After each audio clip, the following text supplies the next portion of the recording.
I'm from Indiana, and we've done a lot to kind of address infrastructure needs, and it really, you got to look forward. It's a very capital-intensive thing. Our current budget, in the condition it's in, where interest is dominating a big portion of it, but mostly when it comes to the fact that we seem to be the least capable of taking on a big project like infrastructure across the country, just like we were in Indiana, to keep maintenance in line and actually do new stuff. Do you think it's realistic to maintain an 80-20 traditional funding rule to really accomplish, what the nation's needs would be? Thank you, Senator. As you and I discussed, Indiana's made some strong choices regarding investment. And the question of both match and how we're going to finance the next legislative proposal, whatever it is that this committee chooses to do, is one that I don't think FHWA should dictate, but be part of the conversations, because, as you note, what works in Indiana does not work in New York. And so I would be happy to work with you as we move forward on legislation to see whether we have the right balance. Thank you. My personal opinion is we're going to have to come up with something new. Okay. In Indiana, we were creative.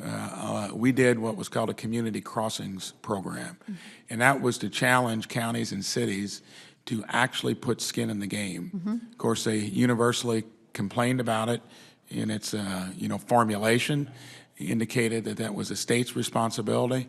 All I can tell you, it's been an overwhelming success. Do you think that states that put more of their own skin in the game should receive some type of priority when it comes to federal funds? They're going to be increasingly scarce. Well, I do think that states who've demonstrated leadership are states that we can work closely with and learn from, learn how they were able to message and what their success was. And certainly a state like Indiana. And I would be happy to work with you on whatever changes this committee decides to make in the next legislation.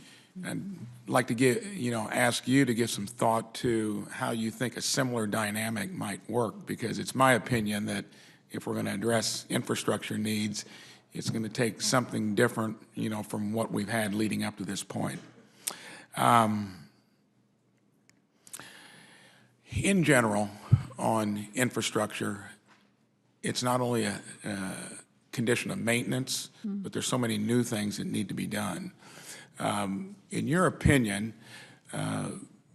when it comes to maintenance of roads and bridges, where do you think it's really at on the federal landscape? I can tell you, when we looked at it in Indiana, and this was probably back in 2015, almost 0.5% of our roads and bridges were headed into the wrong direction. And until we basically doubled our stream of funding, we were going to let that trajectory continue.